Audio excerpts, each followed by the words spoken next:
지라. 제자들이 물어 이르되 랍비여, 이 사람이 맹인으로 난 것이 누구의 죄로 인함이니이까? 자기니이까 그의 부모니이까?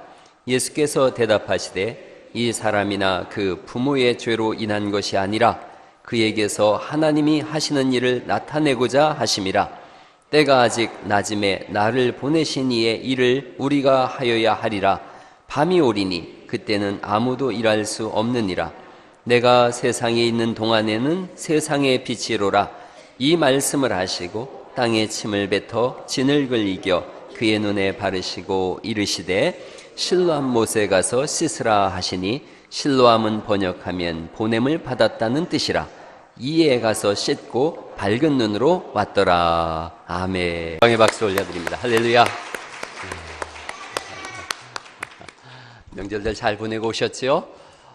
옆 사람한테 아주 똑똑한 명료한 목소리로 함께 예배하게 돼서 행복합니다, 이렇게 한번 인사하시죠. 함께 예배하게 돼서 행복합니다. 네.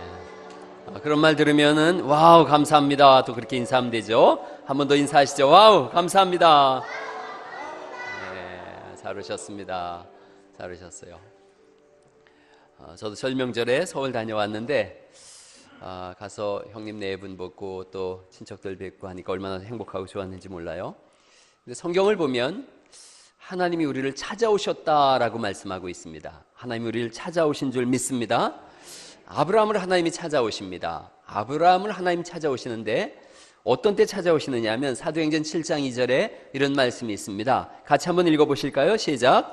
스데반이 이르되 여러분 부형들이여 들으소서. 우리 조상 아브라함이 하란에 있기 전 메소포타미아에 있을 때에 영광의 하나님이 그에게 보여 이르시되 네 고향과 친척을 떠나 내가 네게 보일 땅으로 가라 하시니, 이렇게 말씀하세요. 여기가 메소포타미아에 있었다는 얘기는 갈대아 우르에 있었다는 거예요. 바벨탑을 쌓던 시대예요. 이렇게 신전이 많던 시대예요. 하나님을 전혀 모르던 시대예요. 바벨탑 형태의 지구라트라 그래요. 이런 지구라트를 쌓던 그런 곳이에요. 만신전이 있었어요. 우상의 도시예요. 거기에 75세 된 아브라함을 하나님이 찾아가신 거예요. 하나님을 거역하는 동네에서, 전설에 의하면 아브라함의 아버지 데라는 우상을 만드는 사람이었대요. 우상을 만들어서 생계를 이어가는 사람의 집에 하나님이 찾아가세요. 하나님을 전혀 모르던 사람들을 찾아가세요. 여호수아서 24장 2절에는 그들이 다른 신을 섬길 때에 하나님이 찾아가셨다, 그렇게 말씀하세요. 우상 섬기던 집안, 75살 된 사람, 자식이 없어서 소망이 없던 사람, 그럼에도 불구하고 하나님이 그를 찾아가세요. 찾아가셔서 하신 말씀이 창세기 12장 2절에 있는 말씀인데 또 한번 보시겠어요? 같이 한번 읽어보시죠. 시작. 내가 너로 큰 민족을 이루고 네게 복을 주어 내 이름을 창대하게 너는 복이 될지라. 너를 축복하는 자에게는 내가 복을 내리고 너를 저주하는 자에게는 내가 저주하리니 땅의 모든 족속이 너로 말미암아 복을 얻을 것이라 하신지라. 아멘. 똑똑하고 잘나고 미래가 있는 사람을 찾아간 게 아니라 소망 없고 75살 된 노인을 찾아갔어요. 우상 섬기던 나라를 찾아간 거예요. 근데 오늘날 우리가 똑같아요. 오늘날 우리의 모습을 보면 아브라함의 모습이에요. 이 나라를 보면 갈대아 우르 땅 같은 거예요. 우상 섬기던 나라죠. 강대국 사이에서 끝없이 고통당하던 나라예요. 우리나라가 그렇고 우리 인생이 그랬어요. 그런데 하나님이 찾아오셔요. 찾아오셔서 아브라함에게 복을 주겠다라고 말씀하신 것처럼 우리에게 찾아오셔서 동일하게 복을 주시는 줄 믿으시기 바랍니다. 복을 주신다고 선언하시고 그대로 하셨어요. 바리드 자카리아라고 하는 사람이 있어요. 이 사람 워싱턴 포스트지의 컬럼니스트예요. 뉴욕타임즈의 대기자인데 이 사람이 최근에 그런 글을 썼어요. 한국은 세계에서 가장 성공한 국가다. 우리나라가 세계에서 가장 성공한 국가래요. 이 사람이 근거를 댔어요. 50년 동안 연평균 5%의 성장률을 기록한 나라는 전 세계에 대만하고 대한민국밖에 없대요. 그런데 이 나라는 특별한 나라라는 거예요. 양질의 음악과 TV 프로그램을 전 세계 사람들이 베끼고 있는 엔터테인먼트가 강한 나라예요. 그리고 자원이 없음에도 불구하고 머리를 가장 많이 활용해서 쓰는 나라예요. 50년 전만 해도 이 나라가 얼마나 가난했는지 몰라요? 50년 전에 가나보다도 못 살았어요. 근데 지금은 가나보다 20배나 잘 살게 되어졌어요. 여러분 1980년대 필리핀보다 우리나라가 못 살았어요. 그런데 지금은 뭐 말도 못하게 잘 살아요. 50년 전에 대한민국의 사진을 한번 보시겠어요? 50년 전에 대한민국의 사진을 보면 이런 다리를 건너갔고요, 이런 머리에다 이런 짐을 쓰고 갔고, 1972년에 여기에 잘 찾아보시면 제가 있습니다. 어디 있는지 아시겠어요? 예, 요 가운데 있는 꼬맹이가 저예요. 이렇게 살았어요. 그냥 너무너무 가난하게 살았어요. 아무것도 없었어요. 자원이 빈곤한 나라예요. 국민의 태반이 문맹이었어요. 전쟁을 치르면서 완전히 폐허가 된 나라였어요. 그런데 기적을 일으킨 거예요. 여러분 아시다시피 평창올림픽을 세계적으로 이뤄내고 있고 전 세계 사람들이 감탄을 금치 못하고 있어요. 정치적으로도 거대한 변화를 가져왔어요. 전후 수십 년을 이어오면서 포갑적인 동체 정치가 있었지만 1980년을 벽두로 해서 새로운 정치 체제를 이뤄나갔어요. 그리고 지난해 여러분 아시다시피 촛불혁명을 일으켰어요. 여러모로 봐도 아주 성공한 국가임에 틀림없어요. 성공을 거둔 여러 가지 이유들이 있지요. 그런데 이 사람은 그 대표적인 이유를 어디에 찾았느냐면 미국의 전폭적인 지원과 보호가 크게 작용했다, 그렇게 얘기하고 있어요. 일부 인정합니다. 그러나 저는 목사잖아요. 진정한 원인을 하나님에게서 찾습니다. 하나님이 찾아오셨고 하나님이 복을 주셨고 하나님이 지금까지 이끌어 주신 줄 믿으시기 바랍니다. 오늘 우리가 뭔가를 누리고 이루고 살아가고 있다면 하나님의 도우심이에요. 우상 섬기던 나라예요. 우상 섬기는 부모를 뒀어요. 그리고 이 나라 전체가 명절 때만 되면 우상 섬기는 일을 했어요. 하나님도 없었고 더불어 구원도 없었고 내세울 것이 없었고 미래도 없고 소망도 없었어요. 그런데 하나님이 찾아오신 거예요. 예레미야서 29장 11절 말씀에 저는 명절 맞이해서 이 말씀을 같이 우리 가족들 봤어요. 예레미야서 29장 11절 말씀인데 같이 한번 읽어보시죠. 시작. 여호와의 말씀이니라. 너희를 향한 나의 생각을 내가 아나니 평안이요 재앙이 아니니라. 너희에게 미래와 희망을 주는 것이니라. 너희가 기도하면 들을 것이요 나를 구하면 나를 찾을 것이요 나를 만나리라. 나는 너희들을 만날 것이며 너희를 포로된 중에서 다시 돌아오게 하되. 아멘. 하나님이 우리에게 말씀하시는 거예요. 평안을 주겠다는 거예요. 미래를 주겠다는 거예요. 희망을 주겠다는 거예요. 할렐루야. 기도하면 들어주시겠다는 거예요. 찾으면 만나주시겠다는 거예요. 너희가 찾지 않는다고? 그렇다면 내가 너희를 찾아가서 만날 것이다, 그렇게 말씀하세요. 이스라엘 백성들이 포로 생활했었어요. 그런데 하나님 말씀하시는 거예요. 포로에 있는 사람들한테 너희를 내가 반드시 포로된 중에서 돌아오게 할 것이다. 여러분 중에 이 말씀이 다 해당되는 걸 제가 알고 있어요. 뭐 우리 대표적으로 저도 마찬가지예요. 아무것도 없던 살림살이였어요. 우리 집을 보니까 소작농이었어요. 고추와 담배 농사를 짓던 산골짜기예요. 제가 어제 이렇게 밤에 손톱을 깎다가 문득 생각했어요.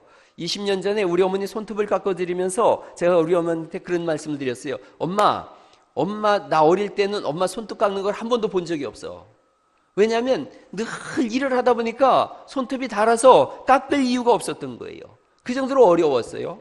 배움이 초등학교로 끝나던 동네예요. 우리 동네가 소망도 없었고 내일도 없었고 우라늄 개발로 인해서 사람들은 암으로 죽어가던 그런 동네예요. 거기에 하나님이 찾아오셨어요. 교회가 세워진 거예요. 제가 어릴 때 초등학교도 안 들어갔는데 우리 누나가 7살 저보다 많아요. 그런데 예수님을 믿고서 예배당을 짓는 거예요. 강가에 가서 리어카르다가 모래를 퍼날르고 이게 그렇게 지은 예배당이에요. 우리 아버지는 저것이 공부도 안 하고 저런 일을 한다고 막 혼을 내셨었는데 우리 아버지가 거기다가 300만 원을 들여서 음악종을 해놓으셨어요. 다시 한번 그 사진 보시겠어요? 이 꼭대기에 보면 이 음악종이 지금도 있더라고요. 이거 어젯밤에 제가 구글로 확인한 사진이에요. 여러분 이런 동네에서 살았어요. 300만 원이면 그 당시에 집이 세 채 값이에요. 근데 하나님이 찾아오신 거예요. 그러자 살게 하셨고 저는 주의 종이 됐어요. 아브라함 같은 사람이었는데 아무것도 없었는데 자랑할 것이 없었고 큰 소리 칠 것이 없었고 교만하게 내세울 것이 없었어요. 가만히 보니까 죄악 덩어리요 재앙이 가득하고 미래와 희망이 없었어요. 그런데 하나님이 찾아오셔서 평안과 미래와 희망을 약속하신 줄 믿습니다. 우리 똑같은 얘기예요. 제 얘기를 하고 있지만 우리 모두의 이야기예요. 여러분의 가정을 생각해 보세요. 부모님을 생각해 보세요. 저나 별로 진배 다를 바가 없어요. 나는 너희들을 만날 것이다. 포로된 중에서 다시 돌아오게 할 것이라고 말씀하시고 그 약속을 이루어내시는 줄 믿으시기 바랍니다. 구약에 그렇게 아브라함을 찾아오신 하나님께서 신약에 동일하게 우리를 찾아오시는 거예요. 신약 시대가 열렸어요. 그러자 더 분명하게 찾아오시는 거예요. 선지자들을 보내셨었는데 이제는 하나님께서 직접 이 땅에 육신을 입고 내려오시겠다는 거죠.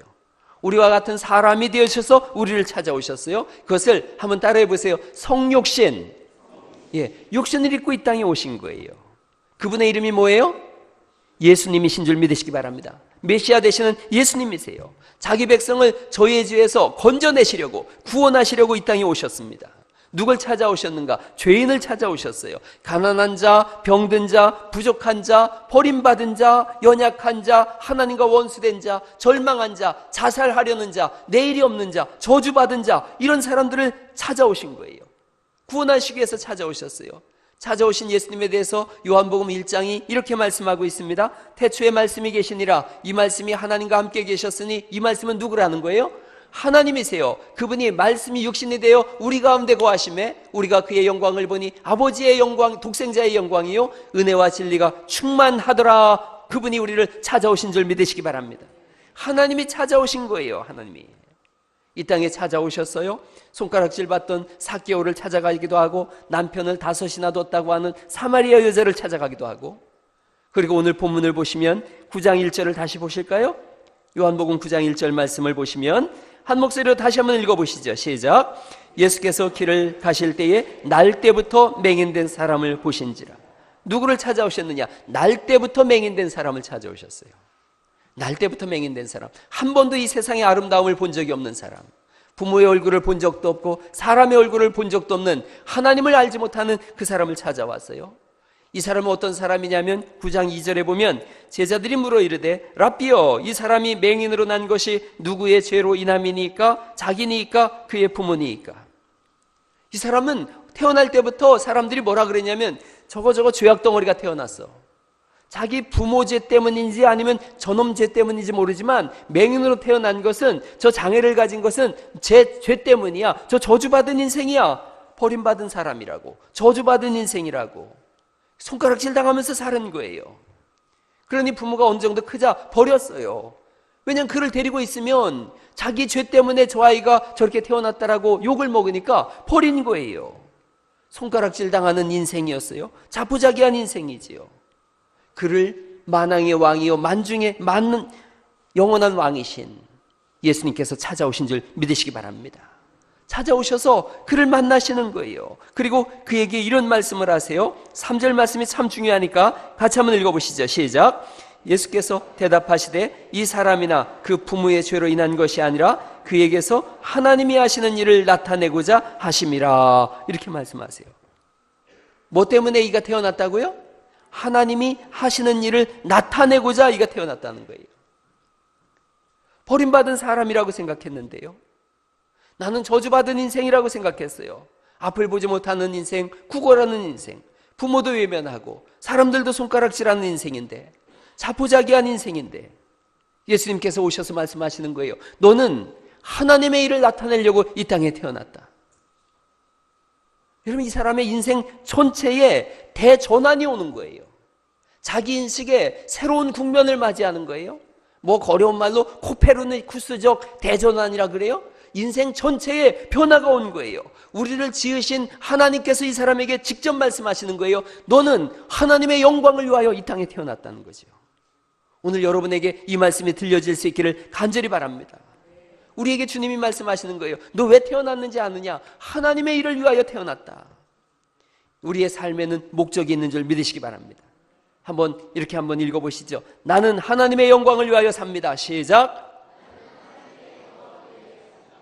하나님이 우리를 향해서 알려주시는 거예요. 찾아오셔서 하시는 말씀이에요. 너는 왜 태어났는지 아느냐? 너는 왜 사는지 아느냐? 하나님의 일을 위하여 산다. 맹인은 이렇게 생각했어요. 내가 뭘 할 수 있겠어요?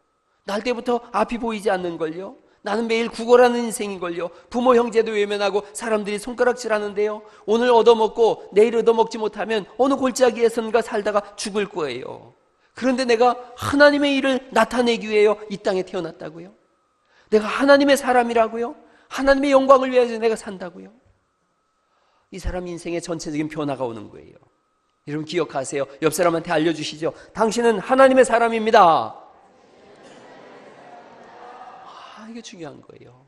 우리는 하나님의 사람인 줄 믿으시기 바랍니다. 인생 살다 보면 어려운 시간이 왜 없겠어요? 어렵고 외롭고 힘든 시간들이 있어요. 때로는 욕을 먹기도 하고, 또 어떤 사람이 와서 충고를 하는데 충고를 거꾸로 얘기하면 뭐예요? 고충이에요. 충고랍시고 하는데 고충인 거예요. 흔들릴 때가 있고 심란한 때가 오고 자괴감이 오는 때가 있어요. 그때 주님이 말씀하시는 거예요. 너는 내 종이다. 그거 하나만 기억해라. 너는 하나님의 일을 나타내려고 이 땅에 태어났다. 할렐루야. 기억하세요. 사람의 평가에 민감해하지 마세요. 하나님 앞에 서 있는, 그리고 하나님이 말씀하시는 그 음성을 들으실 수 있기를 간절히 바랍니다. 너는 내 일을 나타내기 위해서 오늘도 여기 존재한다고 말씀하시는 거예요. 우리가 그런 사람이에요. 수없이 많은 어려운 시간 속에서 늘 하나님이 하시는 말씀. 사람들은 평가해요. 저런 사람이야, 저런 사람이야. 그런데 하나님은 말씀하세요. 내 음성을 들어라.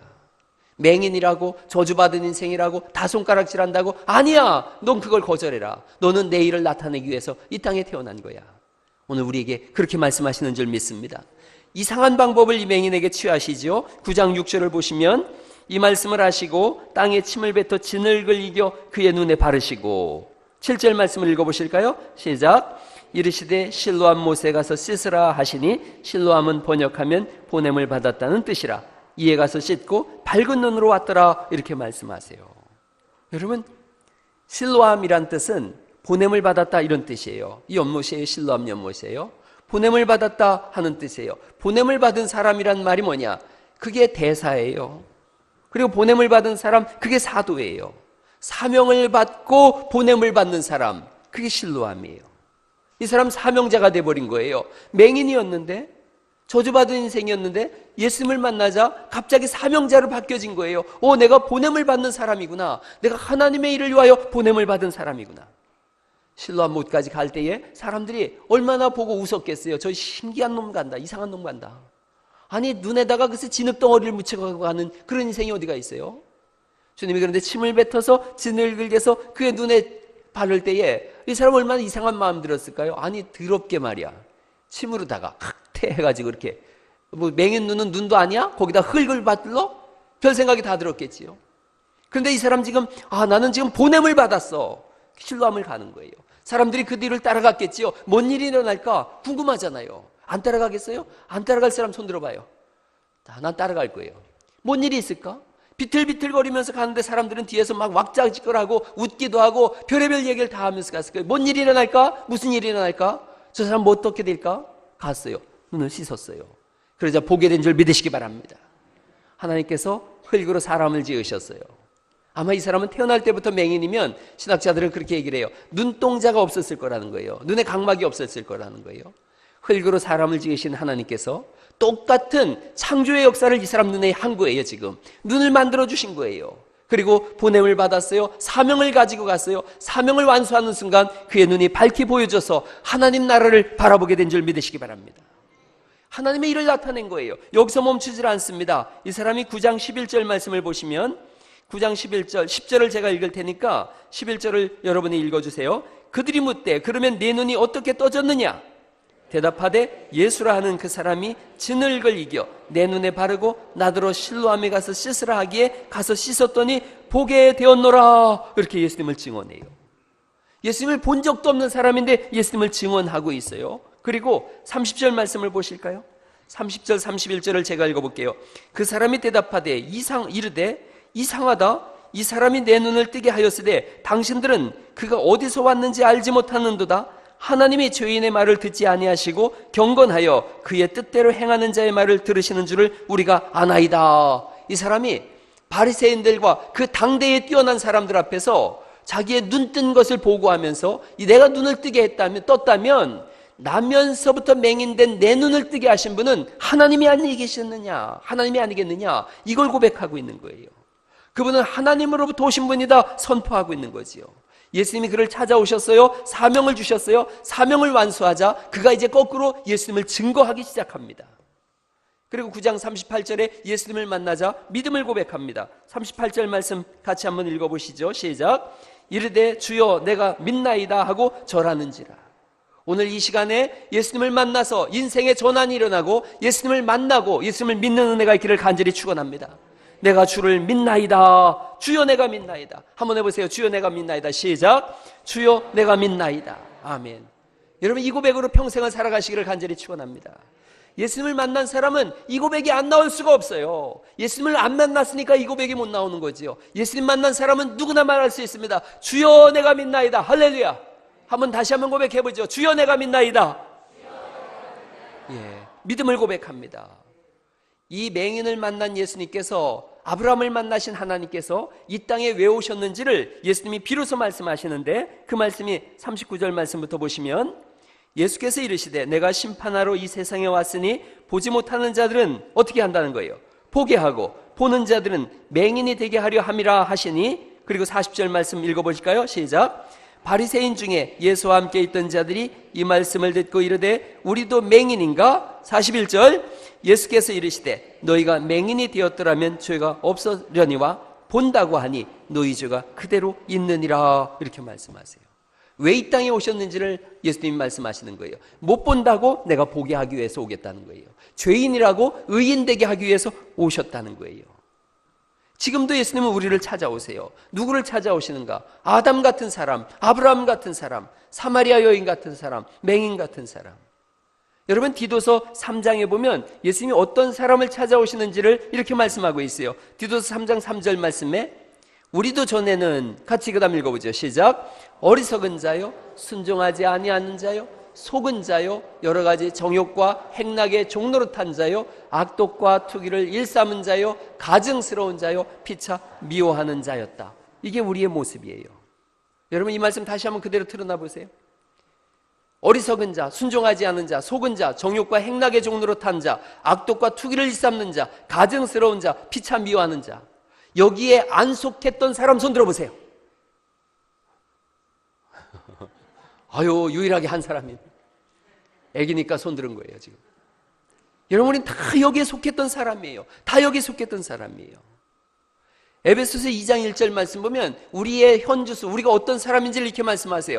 허물과 죄로 죽었던 사람이라는 거예요. 세상 풍조를 따르고 공중 권세를 잡은 자를 따르고, 즉 마귀를 따라 살았다는 거예요. 육체의 욕심을 따라 살고 진노의 자녀고 허물로 죽은 우리라는 거예요. 아닌 사람 손 들어봐요. 없어요. 다 우리예요. 옆 사람한테 한번 알려줘요. 참 숭악한 사람이군요. 얼마나 우리가 악독한 사람인가요? 알고 보니까 최악인 거예요. 최악인 거예요. 겉으로는 아닌 척, 잘난 척, 대단한 척, 깨끗한 척, 정인군자인 척, 의로운 척 했는데 아니라는 거예요. 성경을 보니까 어리석은 사람이에요. 순종치 않는 사람이에요. 정욕과 행락의 종노릇하는 사람이고, 악독과 투기가 일삼는 사람이고, 가증한 사람이고, 피차 미워하는 사람이고, 대표 선수가 나라는 거예요. 옆 사람한테 한번 얘기해 주세요. 잘난 척 하지 않겠습니다. 또 한마디 더 하세요. 함부로 판단하지 않겠습니다. 우리의 모습이에요. 우리의 모습이에요. 에베소서 2장 12절 말씀에 우리의 모습이 어떤지 아세요? 또 읽어보시죠. 시작. 그때의 너희는 그리스도 밖에 있었고 이스라엘 나라 밖의 사람이라. 약속의 언약들에 대하여는 외인이요 세상에서 소망이 없고 하나님도 없는 자였다. 이게 우리예요. 그래서 예수님이 찾아오신 거예요. 여러분, 우리가 지금까지 쭉 읽은 이 사람은 맹인의 모습이에요. 더불어 우리의 모습이에요. 그래서 예수님이 찾아오신 줄 믿습니다. 그랬기에 우리는 잘난 척할 수도 없고 교만할 수도 없고 큰 소리 칠 수도 없는 거예요. 목사는 아직 뭘 모르니까 큰 소리 치는 것뿐이에요. 그런데 여러분, 하나님의 나라는 반전이 여기에 있습니다. 죄인, 가난한 사람, 하나님의 영광에 이를 수 없는 사람, 그러한 현실의 우리를, 그래서 예수님이 찾아오신 거지요. 그래서 찾아오신 거예요. 마가복음 2장 16절에 우리를 향해서 예수님이 왜 찾아오셨는지를 이렇게 말씀하세요. 바리새인의 서기관들이 예수께서 죄인 및 세리들과 함께 잡수시는 것을 보고 그의 제자들에게 이르시되 어찌하여 세리 및 죄인들과 함께 먹는가? 예수께서 들으시고 그들에게 이르시되 건강한 자에게는 의사가 쓸데없고 병든 자에게라야 쓸데있느니라.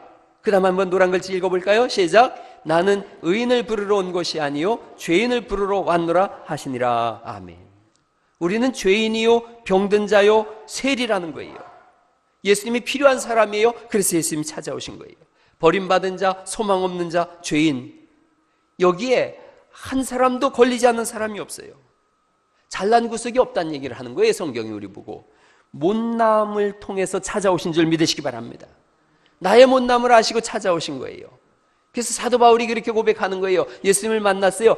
바로 그가 고백하는 거예요. 나는 죄인 중에 괴수입니다. 이 말씀은 나는 최고로 못난 사람입니다. 그래서 은혜가 필요했고 그래서 주님이 나를 찾아오셨습니다. 한번 따라해 보세요. 하나님은 못남을 통해 찾아오십니다. 우리의 못남이 하나님을 만나는 은혜의 통로가 되더라는 거예요. 그래서 누가 못나게 굴거든 예수님 만나겠구나 생각하면 되는 거예요.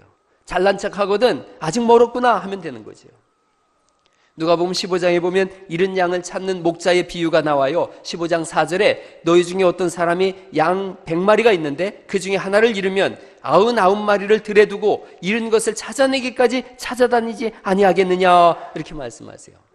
들어보면 기가 막힌 말씀이에요. 잃어버린 양이에요. 잃어버린 양. 가지 말라 그랬는데 간 양이에요. 속 썩이는 놈이라는 거죠. 가지 말라 그래도 기필코 가는 양.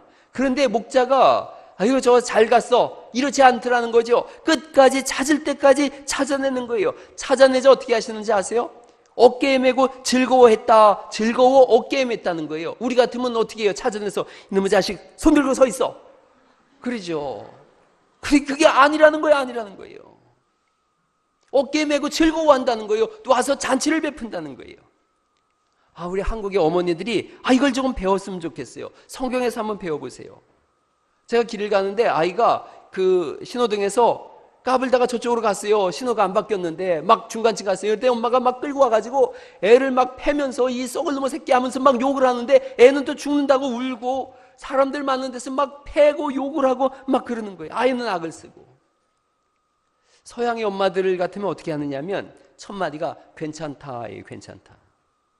여러분 참 중요한 단어예요. 사람을 키우는 두 단어가 있는데 그 첫 번째가 뭐냐? 괜찮아, 괜찮아. 그럴 때 어떻게 해야 되는지 아세요? 아이가 잘못했어요? 사람 많아요? 그럴 땐 괜찮아 라고 해야 되는데 누구한테 괜찮아 라고 해야 돼요? 우선 자기한테 괜찮다고 해야 돼요. 승질이 막 올라오는데 어떻게 해요? 괜찮아, 괜찮아, 괜찮아. 그러고 아이 보고 어떻게 해야 돼요? 괜찮아. 이렇게 얘기하는 거예요. 옆 사람한테 한번 얘기해줘요. 괜찮아요. 괜찮아요. 네, 괜찮아요. 누가 실수했어요? 괜찮아요, 괜찮아요. 여러분 이거 어려운 말로 하쿠나 마타타, 하쿠나 마타타.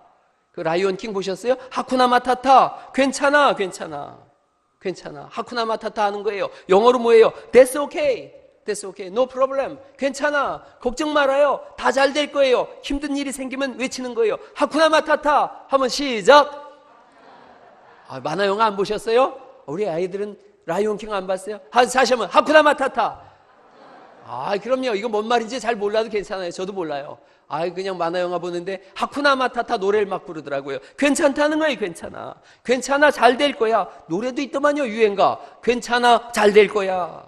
That's okay. No problem. 괜찮아. 괜찮아. 괜찮아. 뭔 일이 생겼을 때 첫 마디가 뭐예요? 괜찮아.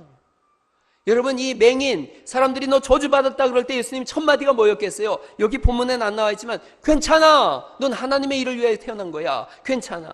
다시 한번 옆 사람한테 얘기해 보세요. 괜찮습니다. 예, 괜찮습니다. 이제 우리 교회 안에서 그렇게 하세요. 누가 뭐 잘못했어요? 첫 마디가 뭐라고요? 괜찮아, 괜찮아. 집에서 자녀 키우세요. 잘못하면 뭐라고 해야 돼요? 첫 마디가? 괜찮아, 괜찮아. 난 더 했어. 괜찮아, 괜찮아. 그러는 거예요. 두 번째 사람 키우는 말이 뭐냐면 애썼어 하는 거예요. 애썼어.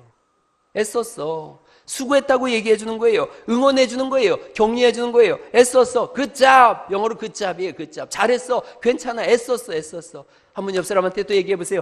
애썼어요. 이번 설명절에 얼마나 수고했어요. 애썼어요. 애썼어요. 여러분 우리나라 사람들이 제일 듣고 싶은 말을 앙케이트 조사를 했어요. 그랬더니 1등이 뭐였는지 알아요?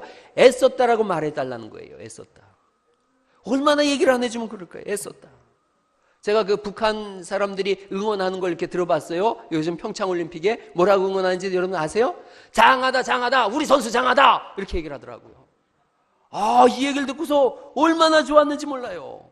예수님이 우리 보고 그렇게 응원하실 거예요. 장하다, 장하다, 우리 선수 장하다 그럴 거예요. 우리 교회 장로님 3분 계신데 한번 해보세요. 장하다, 장하다, 우리 장로 장하다, 우리 장로님 장하다 이렇게 하셔야 돼요. 시작. 장하다, 장하다, 우리 장로님 장하다. 할렐루야. 이렇게 하는 거죠. 뭐 이렇게 하는 거예요. 왜 장로님만 하고 권사님 안수집사님 집사님들도 한번 해보죠. 장하다 시작.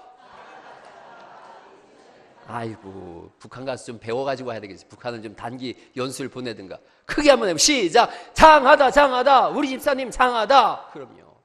아유, 그 권사님들도 한번 해봐. 시작. 장하다 장하다 우리 권사님 장하다. 그럼요. 집에 가서 아침에 아이들 깨울 때 일어나 이렇게 하지 말고 흔들면서 장하다 장하다 우리 아들 장하다. 그럼 벌떡 일어날 줄 믿습니다. 딸 깨울 때 장하다 장하다 우리 딸 장하다. 할렐루야. 그렇게 하세요. 그렇게 하세요. 부모님한테 저녁에 주무실 때마다 배꼽이 장합니다 장합니다 우리 부모님 장합니다 하세요. 얼마나 좋은 말이에요. 남편 보고 장하다 장하다 우리 남편 장하다. 할렐루야. 그래야 기가 사는 거 아니겠어요. 예수님께서 글쎄 잃어버린 양 찾아서 이 썩을 놈 이렇게 하지 않고 너 잡아먹을 거야 이렇게 하지 않고 어깨에 메고 즐거워하면서 왔다는 거지요. 맹인인 이 사람을 대하는 예수님의 자세, 다 손가락질할 때 박수 쳐주는 거예요. 존재감 제로인 이 사람한테 아니야 하나님의 일을 위하여 당위성을, 살아야 될 당위성을 알려주는 거예요. 가장 빈곤한 사람, 어리석은 사람, 천대받는 사람. 그런데 그가 예수님을 만나자 이제는 유대인들, 가장 똑똑하다고 하는 바리새인들을 가르치고 있어요. 예수님을 증거하고 있어요. 잘났다고 외치고 자기 잘난 맛에 사는 사람들을 향한 예수님의 경고예요. 밟힌 사람, 잡초 같은 인생이라고 내가 너와 함께해서 복을 줄 테니 내가 이제는 이 시대의 주름을 잡는 중심에 서 있으라고 말씀하시는 거예요. 오늘 우리가 그런 사람들을 주님이 우리를 그렇게 불러내신 거예요. 찰스 콜슨이라고 하는 사람이 있어요. 1969년부터 73년까지 미국 대통령 닉슨의 특별 고문, 법률 고문이었어요. 머리가 비상한 사람이에요. 냉철한 사람이에요. 1974년에 아시다시피 워터게이트 사건이 연루돼서 이 사람이 감옥에 갔어요. 최고의 자리에서 최악으로 떨어진 거예요. 그의 친구 중에 믿음이 좋은 3명의 상원 의원들이 날마다 가서 시간을 정해놓고 기도하고 복음을 전했어요. 아주 교만할 대로 교만했던 찰스 콜슨의 자아가 무너지기 시작했어요.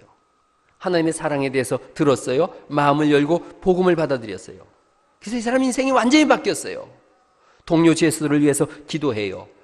감옥에서 제일 싫은 게 빨래하는 거래요. 이 사람이 빨래를 자진해서 하기 시작했어요. 그리고 자서전을 썼어요. 이 사람이 그렇게 썼어요. 평생 동안 집안에서 손가락 하나 까딱하지 않던 나는 저들을 사랑하면서 인생의 진정한 행복을 발견했습니다. 교도소에 있는 사람들한테 복음을 전하는 삶을 살겠다. 교도소 선교회를 조직했어요. 복음을 전하기 위해서 이 사람이 처음에 섰는데 강단 뒤에서 순서 맡은 사람이 순서를 진행할 때 뭘 전할까 생각했어요. 자신의 과거를 떠올려 봤더니 정말로 뛰어난 삶을 사는 거예요. 완벽하게 성공한 사람이에요. 아메리칸 드림을 이룬 사람이에요. 그런데 지금 이 순간 이 사람들을 도울 수 있는 게 뭘까? 내 성공담이 아니더라는 거예요. 가장 비참한 실패담. 그로 인하여 하나님께서 나를 찾아오신 그것을 전해야 되겠다. 감옥에 보내졌던 치욕적인 순간이야말로 하나님이 내 인생을 크게 사용하는 첫 시작이었다. 도저히 내 인생으로는 하나님께 영광을 돌릴 수 없음을 깨달았던 바로 그 사람을 선택해 주신 것이다. 이 사람이 그 다음에 이렇게 글을 썼어요. 제가 한번 옮겨봤어요. 하나님이 원하시는 것은 우리의 성공이 아니라 바로 우리 자신이다. 우리의 성취를 요구하시는 것이 아니라 순종을 원하신다. 하나님 나라는 역설의 왕국이다. 승리는 패배를 통해 주어진다. 치유는 깨어짐이 있을 때 찾아온다. 자아의 회복은 자아를 잃어버렸을 때만 가능하다. 여러분 이 말씀 여기를 다시 한번 보세요. 제가 이걸 보면서 생각했어요. 맹인의 모습을 생각해 봤어요. 역설의 왕국이에요. 승리가 언제 오는가? 이 사람 바닥 인생이에요. 패배를 통해서 주어졌어요. 언제 치유가 되어졌는가? 저주받은 인생이라고 하는 깨어진 자기를 발견했을 때 치유가 찾아왔어요. 자기가 없는 사람이에요. 자아를 잃어버린 사람이에요. 그런데 예수님께서 오셔서 만나주시고 자아의 회복이 일어났어요. 맹인의 모습, 우리의 모습이에요. 여러분 시궁창에 빠진 것 같은 인생이 있을 때가 있어요. 창공을 올라가는 것처럼 높은 인생인 것 같지만 때로는 바닥으로 뚝 떨어져서 아무것도 안 보이는 맹인 같은 그런 때가 있어요. 그때 주님의 음성을 들으세요. 너는 하나님의 일을 나타내기 위해서 지금 존재하고 있다. 하나님의 영광을 당당히 선포하는 그런 인생으로 바뀌어지게 되어집니다. 이제 우리가 그 일을 해야 될 때라는 거예요. 오늘 말씀을 이렇게 제가 한번 요약해 봤어요. 노란 글씨 여러분이 읽어주세요. 찾아오시는 하나님, 인생을 재해석해 주시는 예수님. 그렇습니다. 주의 일을 위해서 우리를 부르셨고 우리를 만나셨고 우리를 회복시켜 주셨습니다. 예수님은 호산나세요. 호산나. 호산나 뜻은 지금 구원해 주소서. 여호수아, 호세아, 예수 다 같이 구원이란 뜻이에요. 죽으시고 부활하신 그 엄청난 능력으로 우리를 찾아오셨어요. 죽으신 예수님 그리고 부활하신 그 능력으로 우리를 구원하세요. 오늘 그 찬송 불러보려고 그래요. 우리같이 아무것도 없는 사람, 약한 사람, 가난한 사람, 눈먼 사람 찾아오셔서 우리를 구원하세요. 그런데 어떤 분이 우리를 구원하시는가? 죽음에서 부활하신 분이 우리를 구원하세요. 죽음의 권세를 깨뜨리시고 다시 사신 그 예수님이 우리를 구원하세요. 그리고 우리를 통해서 이 시대에 새로운 일을 써나가겠다고, 역사를 써나가겠다고 말씀하세요. 이 찬송 부르시면서 맹인이 세상을 보고 하나님을 만난 것처럼 오늘 주를 만나시고 다시 한번 인생을 재도전하는 거룩한 은혜가 있기를 간절히 축원합니다.